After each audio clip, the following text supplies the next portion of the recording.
Hello to everyone. और आज हम जो टॉपिक पढ़ने वाले हैं that is about the coal. Coal मतलब कि कोयला। कोयले को हम कहते हैं that is the black gold, काला सोना भी बोलते हैं।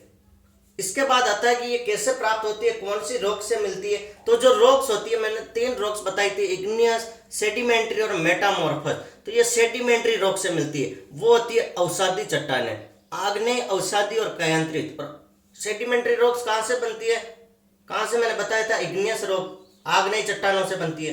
ये चीज क्लियर है। यहां तक होने के बाद मैं नेक्स्ट थिंग पर बात करता हूं कि कोयले में क्या क्या चीजें पाई जाती है। तो कोयले में सबसे पहले होता है that is the carbon. Carbon की क्वांटिटी होती है, वही कोयले की ग्रेड डिसाइड करती है। जितना ज्यादा कार्बन उतना कोयला अच्छा, जितना ज्यादा कार्बन उतनी ग्रेड अच्छी और उतना ही बेटर कोल। ठीक है, ये पॉइंट क्लियर है कि जितना ज्यादा कार्बन उतनी अच्छी ग्रेड, उतना अच्छा कोयला।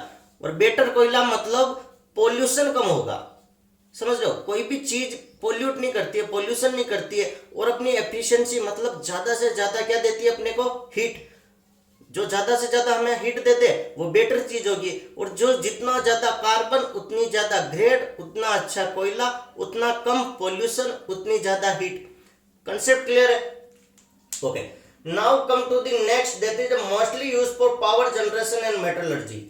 कोयले का यूज होता कहाँ है? आप कहोगे सर लकड़ी, वुड, लकड़ी को जला दिया उससे बना कोयला। नहीं, वो कोयला अलग है, वो कोयला नहीं। ये कह रहा कि ये जो कोयला होता है जिसके बारे में पढ़ने वाले हैं, ये पावर जनरेशन में यूज करते हैं। ठीक है, अब ये कह रहा है कि कोल के जो रिजर्व होते हैं ना, कोल रिजर्व, ये जो ऑयल रिजर्व होते हैं उससे 5 से 6 गुना बड़े होते हैं। Is larger than oil reserve. जो तेल के होते हैं रिजर्व, उनसे काफी ज्यादा बड़े होते हैं। और कोयला बनता कैसा, कोयला कैसे फॉर्म्ड होता है, इस चीज को ध्यान से समझना। अब जो मैं कंसेप्ट बता रहा हूं इसको ध्यान से समझना। काफी कंसेप्चुअल चीज है और इतना कोई भी डिटेल में डिस्कस नहीं करता। सबसे बड़ी बात यह है कि कोई भी डिटेल में इतना बताना नहीं चाहता। तो टॉपिक है अपना that is the how coal is formed. कोयला कैसे बनता है, कोयला कैसे बनता है, ध्यान से सुनना। ये कहता है कि million of year ago dead plant matter fail into swampy water. समझ रहे हो? मैं पिक्टोरियल व्यू से बताता हूं, डायग्राम बना के। ये है अपने पेड़ पौधे, ठीक है, ये क्या अपना प्लांट। ठीक है, प्लांट वाली फील आ रही नहीं आ रही? ये ले लो। ठीक है, ये फिर से एक ट्री,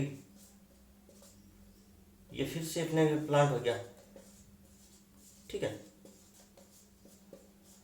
ये प्लांट। और ये अपना नीचे की साइड में हो गया, ये है अपनी लैंड, दलदली वाटर। दलदली वाटर मतलब समझ रहे हो, थोड़ा बहुत पानी, थोड़ी बहुत मिट्टी। ठीक है, यहाँ पे लैंड में ये वाटर H2O वाटर भी है प्लस लैंड भी है।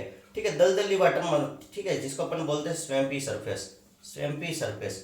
ठीक है, तो ये कह रहा है कि समझना कि मिलियन ऑफ ईयर अगो, बहुत सालों पहले क्या हुआ था कि डेड प्लांट, ये जो प्लांट है ना, ये डेड हो गई, ये मृत हो गई। ये क्या करते थे, टूटते। देखो, हर चीज की एक लाइफ होती है, ध्यान से समझना। तो ये पेड़ पौधे क्या हो गए, इनकी लाइफ पूरी हो गई, भैया अब जाने के दिन आ गए। तो ये क्या हुआ कि ये डेड प्लांट क्या हुआ, पत्तियां गिर गई, प्लांट की वुड गिर गई, मतलब ये टूट टूटा के नीचे आ गए। ठीक है, ये था अपने स्वैम्प वाटर, दलदली क्षेत्र। तो यहाँ पर अंदर गिर गए और इसके अंदर क्या हो गए, दफन हो गए। ठीक है, फिर कहता है कि thick layer of dead plant. अब ये गिर गए तो ऐसे ऐसे इनकी लेयर बन गई। अब जैसे जैसे टाइम निकलता गया तो मिट्टी ऊपर आती गई, डस्ट वगैरह, वाटर आता गया। तो ऐसे लेयर बाय लेयर ऊपर वाटर, स्वैम्प वाटर की लेयर इस पर बनती गई। ठीक है, और कुछ मिट्टी गिर गई तो धीरे धीरे जो पुरानी लेयर होगी वो नीचे दबती जाएगी, नई लेयर ऊपर आती जाएगी। तो ऐसे क्या हुआ कि बहुत टाइम होता गया और ये नीचे दबती गई। और नीचे दबने के बाद एक स्टेज आई, समझना, एक स्टेज आई जहां पर ये क्या हो गई, इसमें से ऑक्सीजन बाहर जाना स्टार्ट हो गई। ठीक है, इससे क्या हुआ, ऑक्सीजन जाना बाहर हो गई स्टार्ट, ऑक्सीजन बाहर चली गई। और यहाँ पर क्या हुआ, बहुत ज्यादा हीट और प्रेशर लगा, अर्थ के अंदर हीट और प्रेशर बढ़ गया। क्योंकि देखो, आपके सर पर 1 किलो का भार रख दिया, फिर 10 किलो का रख दिया, 100 किलो का रख दिया। जैसे जैसे वेट बढ़ाओगे तो प्रेशर बढ़ जाएगा ना आपके सर पर। वैसे ही इस लेयर पर क्या हुआ था कि ये प्लांट वगैरह नीचे आ गए। ठीक है, मैंने ब्लू प्लांट है तो ब्लू ये नीचे आ गए और बहुत सारी लेयर ऊपर आती गई, आती गई, आती गई, और ये नीचे क्या हो गए, दबने लग गए। तो इसमें ऑक्सीजन की सप्लाई तो वैसे ही बंद हो जाएगी, ऑक्सीजन बाहर जाने लग गई। और हीट और प्रेशर ज्यादा था तो ये किसमें, हाइड्रोकार्बन में कन्वर्ट हो गया। Hydro plus carbon, that is the hydrocarbon. आपने चैप्टर पढ़ा होगा केमिस्ट्री में। तो ये क्या हुआ कि हाइड्रोकार्बन में कन्वर्ट हो गया और हाइड्रोकार्बन धीरे धीरे कोल की फॉर्म में आने लग गया। ठीक है, धीरे धीरे कोयल की फॉर्म में आने लग गया। पॉइंट क्लियर हो गया। कोयल कैसे बना? तो कोयल बनने का कोई कंसेप्ट नहीं है। यहाँ पर स्वैम्पी सरफेस था, स्वैम्पी वाटर का एरिया था, पेड़ पौधे बहुत सारे थे, इनकी लाइफ टाइम, इनकी लाइफ लाइन खत्म हो गई, या फिर कोई भी डिजास्टर आ गई, मान लो पेड़ पौधे टूट टूटा के नीचे गिर गए। अब गिर गए, ऊपर बहुत साल निकलते गए, मिट्टी जमती गई, पानी आता गया, मिट्टी जमती गई, ऐसे बहुत सारी स्पेस लेयर बनती गई, और लेयर पर लेयर बनती गई, तो नीचे वाली लेयर पर ऑक्सीजन सप्लाई कम होने लग गई, मतलब जितनी भी ऑक्सीजन थी वो भी बाहर चली गई। अब जमीन के अंदर जाओगे तो आपको ऑक्सीजन मिलेगी क्या? नहीं मिलेगी। हाँ, ये भी कोई पूछने वाली बात है। तो बस वहां पर हीट बढ़ गई। अरे भाई, जितना धरती के अंदर जाओगे तो गर्मी तो लगेगी, तो हीट बढ़ गई, प्रेशर बढ़ गई, इसलिए यहाँ पर केमिकल रिएक्शन हो गई। केमिकल रिएक्शन स्टार्ट होने से हाइड्रोकार्बन बनने लग गया और finally it converted into coal. Clear है? यहाँ तक क्लियर है? Okay. Now come to the type of the coal. Coal को 4 तरीके में डिवाइड किया। कोयले को 4 तरीके से डिवाइड किया। Coal are divided into 4 types, that is the peat, lignite, bituminous and anthracite. Peat, lignite, bituminous, और fourth one that is the anthracite. Here is a 4 grade of the coal. कोयले की 4 grade होती है, पीट, lignite, bituminous और anthracite. तो पीट, lignite, bituminous, anthracite में डिफरेंस क्या होगा, इनकी ग्रेडिंग कैसे की गई? तो मैंने शुरू में ही आपको बता दिया कि it completely depend on the quantity of the carbon. Carbon की क्वांटिटी पे डिपेंड होगा। ठीक है, तो पीट है होता है that is the first stage of transformation. First stage में जो कोयला बनेगा दैट इज द पीट। ठीक है, और इसमें अगर मैं कार्बन कंटेंट की बात करता हूँ, कार्बन की मात्रा, तो ये होती है 40 to 55% कार्बन होता है। ठीक है, और इसमें क्या कहता है कि मॉइस्चर बहुत ज्यादा होती है, और किसी चीज, लकड़ी को आप गीला करके जलाओगे तो वो अच्छे से जलेगी क्या? नहीं जलेगी। तो इसमें moisture is high, moisture quantity भी इसमें क्या होती है? हाई, ज्यादा होती है। पॉइंट क्लियर है? और मॉइस्चर ज्यादा होगी तो इसमें क्या होगी? अच्छे से नहीं जलेगी, एस वगैरह बन जाएगी। ठीक है, lot of S is formed in this. अब बात करता हूं दैट इज द लिग्नाइट। ध्यान से सुनना, दैट इज द लिग्नाइट। ये होता है ब्राउन कोल, भूरे कलर का होता है। दैट इज द ब्राउन कोल, ये होता है भूरे कलर का, ब्राउन कोल। पॉइंट क्लियर है? ये होता है अपना ब्राउन कोल। ठीक है, तो ध्यान से सुनते रहना, पॉइंट क्लियर करते रहना। और इसमें जो कार्बन का परसेंट होता है ये भी होता है 40 to 55%, लगभग 40 से 55, ज्यादा कोई डिफरेंस नहीं है। 40 से 55, चलो 60 मान लो, 40 से 60% इसमें कार्बन क्वांटिटी होती है। लेकिन इससे पीट से थोड़ा सा अच्छा है, पीट से थोड़ा सा अच्छा है। और ये तो फर्स्ट स्टेज है, ये इंटरमीडिएट स्टेज है। पीट, लिग्नाइट इंटरमीडिएट है। ठीक है, और ये कह रहा मॉइस्चर कंटेंट इसमें भी ज्यादा होता है, इसमें भी मॉइस्चर की क्वांटिटी ज्यादा होती है, इसलिए ये भी अच्छे से नहीं जल पाता है। ठीक है, ये भी अच्छे से नहीं जलता, तो बेड कंडक्टर है। फिर आता है दैट इज द पीट, लिग्नाइट और बिटुमिनस कोयल। ये क्या होता है? सॉफ्ट होता है। बिटुमिनस क्या होता है? सॉफ्ट कोयल। ठीक है, और सबसे ज्यादा अवेलेबल है, widely used and available, widely used and available, सबसे ज्यादा बिटुमिनस कोयल आपने अवेलेबल है। ठीक है, अब यहाँ पर कार्बन की कंटेंट बताऊं तो ये 40 से 80% होता है। और मैंने बताया कार्बन की कंटेंट अगर बढ़ जाएगी तो उसकी ग्रेड बढ़ जाएगी, मतलब ये अच्छे से जलेगा। तो इसमें क्या होगा, जो एस वगैरह होगी वो कम होगी। ठीक है, तो इसका जो कलर होता है ये होता है लगभग ब्लैक टाइप का होता है, ब्लैक कलर में होता है।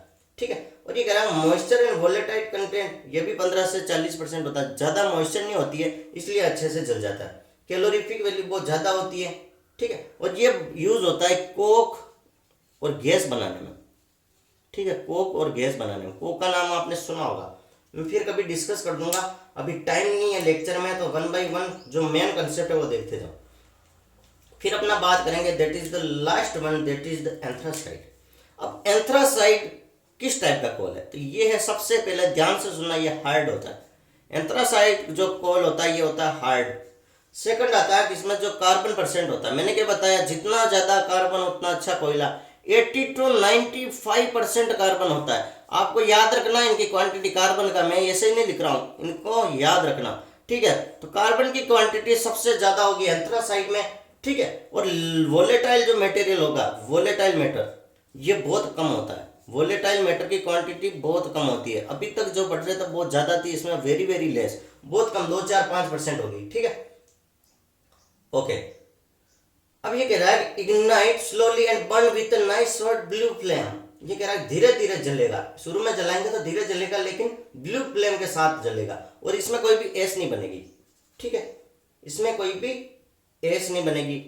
एक आता है एलपीजी गैस, जो एलपीजी आती है ना, liquefied petroleum gas, full form लिख लेता हूँ, लिक्विफाइड पेट्रोलियम गैस। तो एलपीजी होता है लिक्विफाइड पेट्रोलियम गैस, ये भी एंथ्रासाइड को, इस यही प्रोसेस है, इसी से बनता है। यहाँ तक कोई इशू रखना ही नहीं है, ठीक है।